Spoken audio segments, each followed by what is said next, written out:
హెబ్రోను దైవజనుల్ని విశ్వాసుల్ని ప్రత్యేకంగా గమనిస్తున్నాను నేను. వింతగా ఉంది నాకు.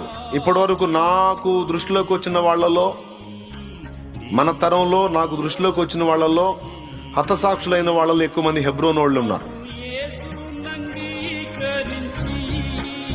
బొల్లాపల్లి దగ్గర హతసాక్షి అయిన సుబ్బరావమ్మ హెబ్రోన్ విశ్వాసే. వికారాబాద్ దగ్గర హతసాక్షి అయిన సంజీవయ్య సంథింగ్ దైవజనుడు హెబ్రోను సేవకుడే. మొన్న నిద్రించిన దైవజనుడు కూడా, హతసాక్షి అయిన దైవజనుడు కూడా హెబ్రోను సేవకుడే.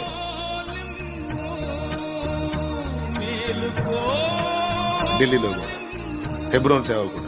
అదిగో హెబ్రోను సంఘ దైవజనులు, హెబ్రోను దైవజనులు ఎక్కువ మంది హతసాక్షులు అయ్యారు. ఎందుకంటే మిగిలిన సంఘాలు వేరు, హెబ్రోను వేరు. హెబ్రోను బాహాటంగా సువార్త ప్రకటిస్తారు, ప్రజల్లోకి వెళ్తారు. వాళ్ళ ఓర్పు సహనం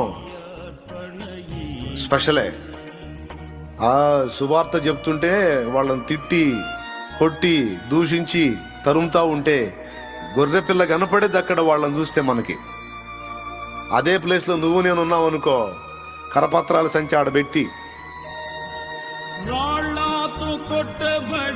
సువార్త పోయి ఇక మన గురించి జనం దుర్వార్త చెప్పేటట్టు అయింది అక్కడ. ఏందిరా నా ఇష్టం రా, నేను యువత ఏందిరా రారా అన్న పరిస్థితి వచ్చింది. కానీ వాళ్ళు అలా చేయరు. అంత ఓర్పు అలా నేర్పాడు భక్త సింగ్ గారు. సహోదరుడు భక్త సింగ్ మహనీయుడు అలా నేర్పాడు. ధైర్యంగా ప్రజల్లోకి వెళ్ళి సువార్త ప్రకటించటం,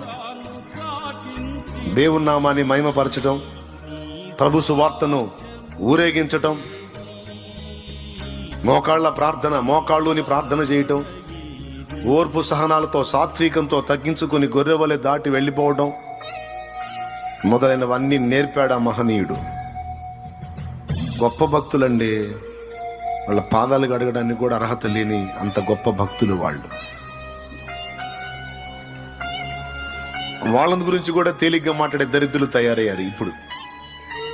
అలాంటి గొప్ప గొప్ప దైవజనులు వాళ్ళ కాళ్ళ గోటి ఖరీదు కూడా చేయనటువంటి పనికిమాలినోళ్ళు వాళ్ళని ఎగతాళి చేసేవాళ్ళు తయారయ్యారు ఇప్పుడు. పిల్లొచ్చి గుడ్డుని ఎక్కిరిచ్చిందంట కదా, అంతేనా? దేవునికి స్తోత్రం కలుగును గాక. ఎవరైనా హతసాక్షి అయ్యారు, శ్రమ పొందుతున్నారు, ఇబ్బంది పడ్డారు అంటే అనుమతి, ఆయన సెలవు అయిందంతే. లేకపోతే మనకి భద్రత ఉందా లేదా? ఎందుకు భద్రత ఇవ్వబడింది? మనకు శత్రువు కూడా ఉన్నాడు కాబట్టి.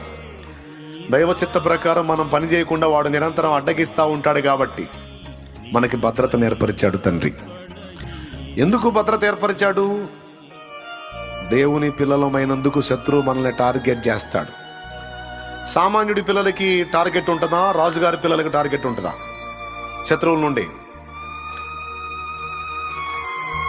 నేను కొంచెం వాల్యూ పెంచుతున్నాను, మీరు సౌండ్ పెంచండి. రాజుగారి పిల్లలకి డేంజర్, ఎందుకంటే పిల్లల్ని వైనం చేస్తే నెక్స్ట్ ఉండదు కాబట్టి.